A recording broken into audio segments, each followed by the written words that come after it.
Today, I'm going to tell a story about two souls who embark on a journey where their love is their greatest salvation and their betrayal their greatest adversary. And I'm not talking about us.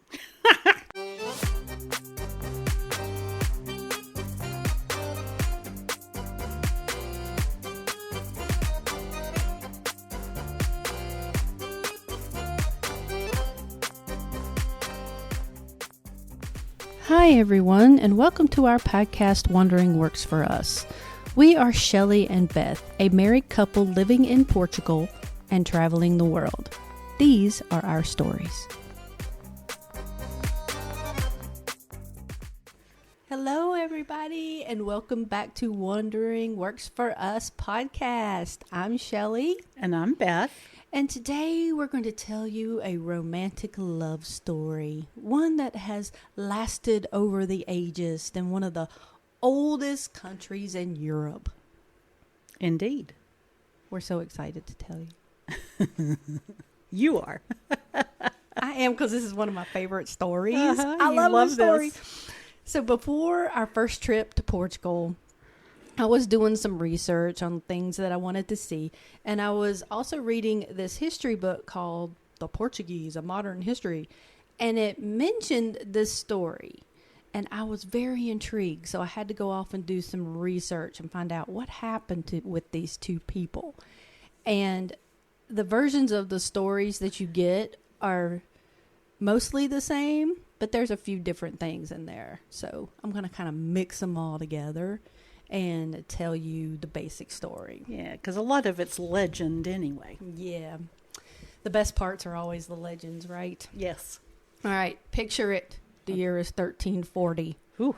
Yes. Portugal is a young country if you consider 200 years old. Young at that time. Alfonso IV is the king of Portugal. And as usual, kings are having issues with other countries, wanting to invade them and stuff. And what is the best way to form an alliance? Marry your children off. Marry your children off. That's the best way, right? Okay, so he's having some family issues. And so he arranges a marriage with one of the kingdoms in Spain, the Castile, to a woman named Constanza. And he arranges it with his son, Pedro I. He is the crown prince. He is going to become king when, Alfonso passes away. And so there's some back and forth, but Constanza ends up in Portugal and they get married. However, when Constanza shows up, she of course comes with her court and her ladies in waiting. And one of those ladies in waiting was Ines de Castro. And what happens with these two? Oh, they fall deeply in love with one another. Deeply in love. And so there's, of course, this issue between, a lot of princes, a lot of kings. They have mistresses. That's their thing. But, you always have the queen and the king, and they make the babies, and the babies are heirs to the throne. So for years, Pedro and Ines, they're having this love affair. I mean, this love affair goes on for like years and years and years.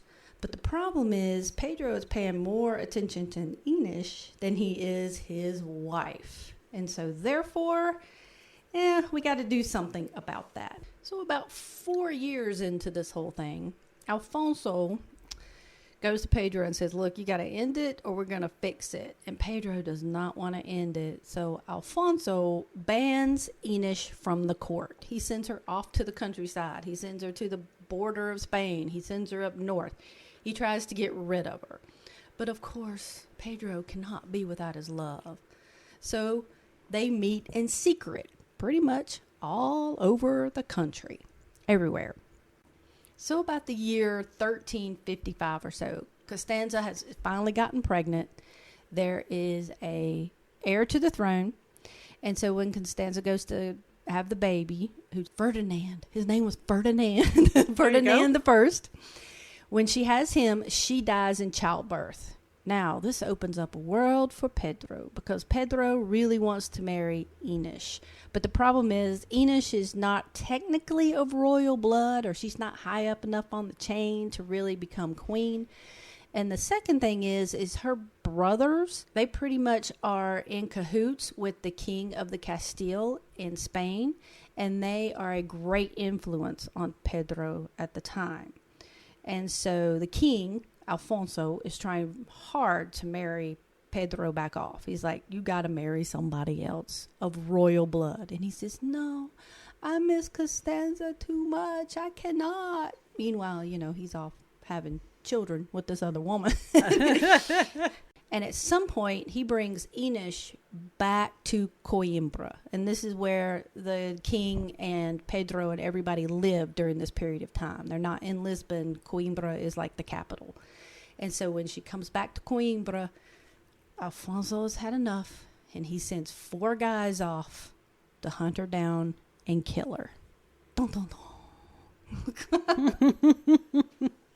Now, of course, they find her at one of the monasteries in Coimbra, and they kill her. And the legend is they decapitate her right in front of her youngest child. Oh, I know.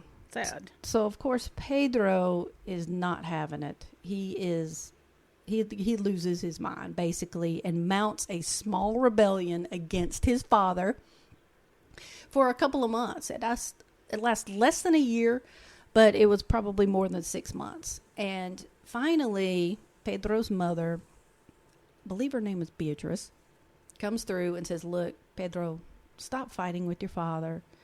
Calm down. You don't need to go after these 4 men that have killed your love. It's over. Get over it and move on.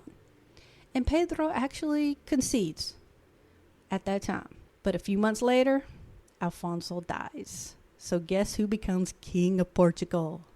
Pedro! And now Pedro can do whatever the heck he wants. And so therefore, he goes off and he kills these 4 gentlemen. He hunts them down, and he not only just kills them, but this is one of the most gruesome parts of the story. He basically rips their hearts from their chests, because that is how he felt when his love Ines was killed. And therefore that gave him the name of Pedro the Cruel.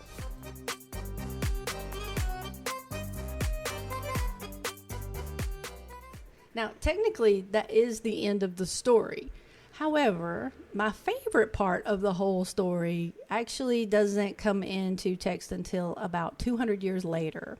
And it arrived in Spain at some point. I think somebody made this part up, but it's still my favorite part, is where when Pedro is going to be crowned king, he actually goes and digs up the corpse of Ines and has her dressed in royal robes, has a crown put on her corpse, and makes all the nobles of the court kiss her dead hand and pledge their fealty to her.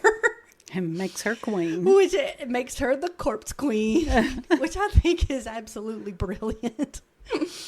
But, because love makes you do crazy things, doesn't it? True.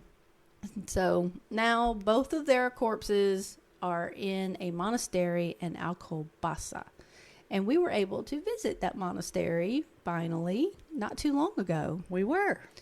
It was really beautiful. And you go through, different chambers of the monastery, but in the main chamber, they have both of their coffins set up so that they're facing each other in a way that when, what do you call that? The rapture comes around. Yes.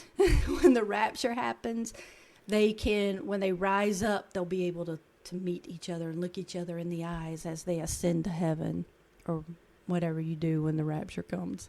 And that was the king's wish. Pedro's. I believe it's Pedro's wish. Yes. But, as we say, legend, we don't know what the real truth is. But their coffins are amazing. They are intricately done. All of these scenes all around them. There is like a statue of them lying on top with angels and babies and dogs surrounding them. It is quite the scene. It's carved marble. Is it carved marble? I was thinking it was sandstone. Oh, you're right. These are sandstone. But it is intricately carved. It is incredible. Yeah. Now, this story actually has some connections to the town we're living in. It does. Would you like to tell us about it? Sure. On one end of our main street, we have this very, very old walled structure. It looks a little bit like a castle, but it was actually a hunting lodge and a place to stay in this area. And it was used by not only Pedro in his time, but it was it the Moors? Yes, the Moors before that. And I mean, it's just thousands of years old. How old would it be if the Moors? It was before 1130 something. Yeah. So it's this really incredible place, and it currently, the living quarters part of it actually was sold and belongs to two different families who are here occasionally. The rest of the time it sits empty. One of these days I'm going to figure out a way to see the inside of it. And then the back gardens, which are extensive, belong to our town, and they hold special events back there. I think you might even be able to rent it for a special event kind of thing. But it is quite beautiful. And most of the time, like our folk dancers, who I believe are named Don Pedro the First, Yes, Rancho folk dancing people, they hold their events back there. They dance sometimes. Yeah. And so the reason that this comes into the story that Shelley was telling is because Pedro used this as a hunting lodge and a place to go away to. And the legend, the stories are, it is one of the places that he always met his love. Yay.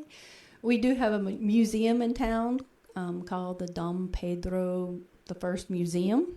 And you can go in and they have costumes and painting, and they tell the history of Serra del Rey, and they tell the history between Ines and Pedro also. It's very sweet. So It is. our town has kind of locked into this story.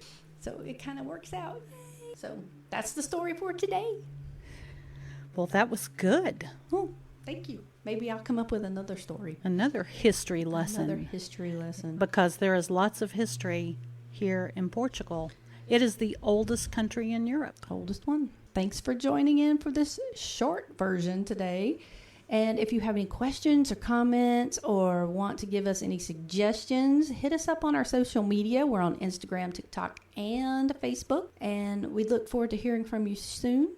Shout out to those that have already given us a review and have subscribed to our channel and have given us feedback. We really, really appreciate it. Thank you so much. And we'll talk to you guys soon. Boa tarde. Boa tarde.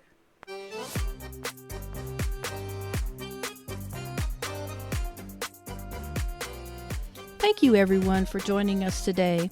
If you would like to reach out to us or ask questions, you can find us on our social media pages on Instagram, Facebook, and TikTok.